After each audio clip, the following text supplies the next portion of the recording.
को investor query generate करते हैं कि आखिर जब हम एसआईपी स्टार्ट करते हैं तो कितने फंड से शुरुआत करें।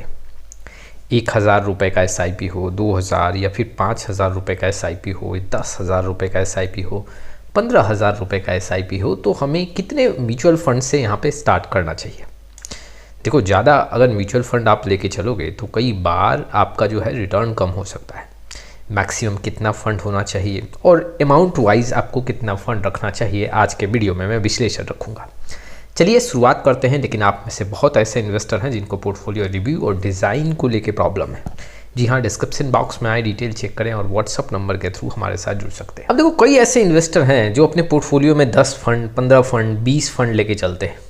उनको ये लगता है कि ज़्यादा फंड रखने से रिस्क कम होगा। कई ऐसे इन्वेस्टर हैं जो ये भी कहते हैं कि एक ही फ़ंड में बहुत ज़्यादा हम पैसा नहीं जमा कर सकते, तो यहाँ पे 20 फंड लेके चल रहे हैं कि अगर हम 2-2 लाख, 1-1 लाख रुपए भी एक फ़ंड में लगाएं तो करीबन हमारा 20 लाख का इन्वेस्टमेंट हो गया और किसी एक फ़ंड को हम ज़्यादा पैसा भी नहीं दे रहे हैं, जिससे रिस्क कम हो जाता है। जबकि ऐसा है नहीं। देखो, आपका मेन फोकस क्या है कि पैसा अच्छा बनना चाहिए। दूसरा क्या है, रिस्क भी एक कैलकुलेटिव होना चाहिए।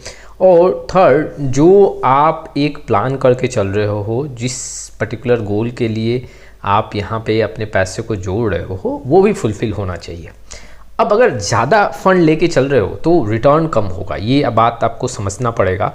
जितना ज़्यादा फंड होगा, रिटर्न में थोड़ा सा आपको कमी देखने को मिलेगा। अब सबसे पहले हम 1,000 की एसआईपी से बात करते हैं कि अगर आपका 1,000 का एसआईपी है तो आपको कितने फ़ंड रखने चाहिए, कितने म्यूचुअल फंड के साथ जाना चाहिए।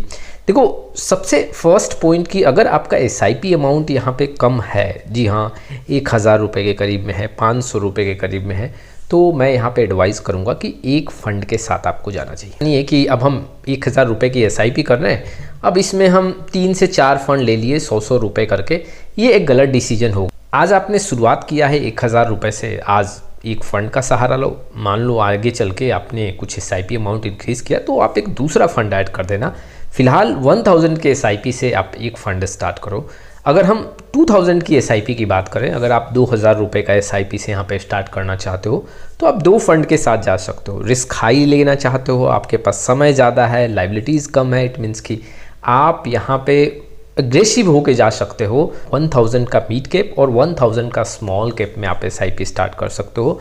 2,000 का एसआईपी अगर आप रखना चाहते हो तो यहाँ पे 2 फंड का सहारा ले सकते हो। रिस्क कम लेके चलना चाहते हो तो एक फ्लेक्सी कैप और एक मिड कैप का यहाँ पे सहारा ले सकते हो। और रिस्क कम रखना चाहते हो तो फिर एक यहाँ पे लार्ज कैप फंड रख सकते हो और उसके साथ ही साथ एक यहाँ पे आप एक मिड कैप फंड रख सकते हो।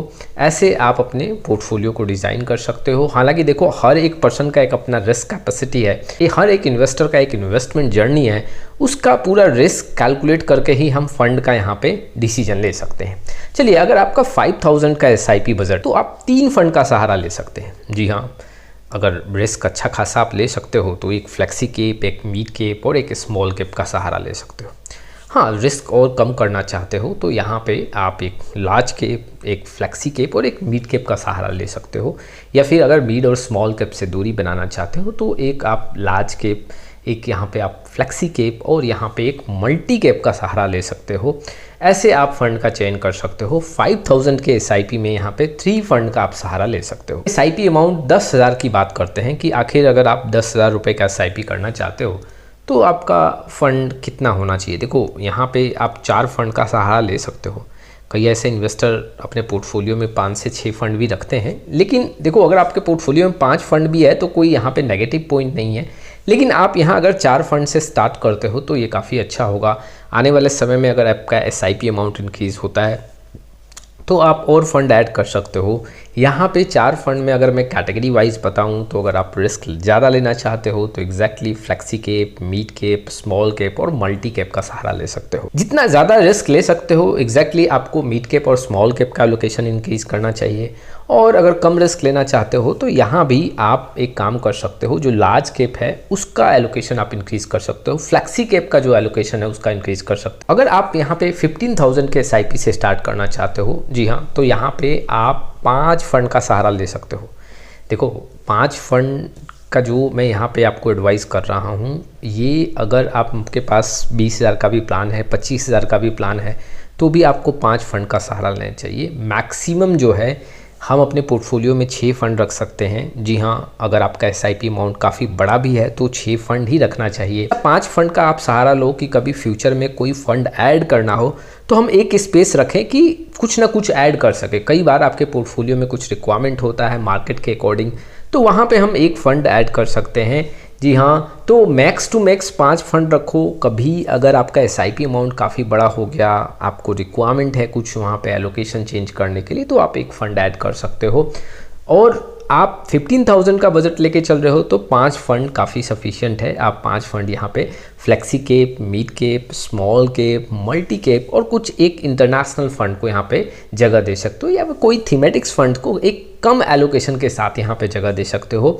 ऐसे आप अपना एक एसआईपी का प्लान कर सकते हो। इन्वेस्टर को मैं बता दूँ कि जितना ज़्यादा आप फंड रखोगे वो आपके रिटर्न के लिए काफ़ी डेंजर साबित हो सकता है। इट मीन्स रिटर्न कम होगा, यहाँ पे कॉन्सेंट्रेशन रिस्क काफ़ी बढ़ जाएगा। और कई ऐसे स्टॉक्स में अगर हाई कॉन्सेंट्रेशन रिस्क होगा तो वहाँ पे अगर उस स्टॉक्स में गिरावट हुआ तो आपके पोर्टफोलियो में काफ़ी ज़्यादा डैमेज देखने को मिल सकता है। तो आपको ज़्यादा से ज़्यादा 5 से 6 फंड रखना है। कम एसआईपी अमाउंट है तो मैंने बताया शुरुआती दौर में आप कैसे कर सकते हो। जैसे जैसे एसआईपी अमाउंट आपका इंक्रीज़ हो रहा है आप फंड बढ़ा सकते हो। हाँ, लेकिन अगर आपका एसआईपी अमाउंट मान लो 50,000 या 1 लाख रुपए के करीब में है तो आपको 6 फंड का सहारा लेना चाहिए। मान लो आपके पोर्टफोलियो में 8 फंड है या 9 फंड हैं तो आप उसको कम करो। जी हाँ, ईयर टू ईयर अपने पोर्टफोलियो में फ़ंड को कम करो, मैक्स टू मैक्स 6 फंड रखो। ये आपके लॉन्ग टाइम के लिए अच्छा होगा। देखो, ज़्यादा फंड होगा तो कई बार आप रिव्यू भी नहीं कर पाओगे कि वाकई में मेरे फंड्स का परफॉर्मेंस कैसा है, रिटर्न कैसा देखने को मिल रहा है। रीबैलेंसिंग नहीं कर सकते हो। कम फंड होगा तो आप टाइम दे पाओगे और अपने इन्वेस्टमेंट को काफ़ी अच्छी तरह से समझ पाओगे। देखो, हर एक इन्वेस्टर का रिस्क है और रिस्क के अकॉर्डिंग भी हम फंड का सिलेक्शन कर सकते हैं। ये सिर्फ मैंने आपको एडवाइस किया है कि आपका अगर एक एसआईपी अमाउंट है, एक नॉर्मल रिस्क है, एक हाई रिस्क है, तो उसके अकॉर्डिंग ऐसे सिलेक्शन कर सकते हैं। आपका क्या राय है इस वीडियो को लेके कमेंट बॉक्स में जरूर आए। आने वाले समय में बहुत सारी वीडियो लेके आऊँगा। एक हम्बल रिक्वेस्ट, अभी तक चैनल को नहीं किया सब्सक्राइब, तभी स्टार्ट करें।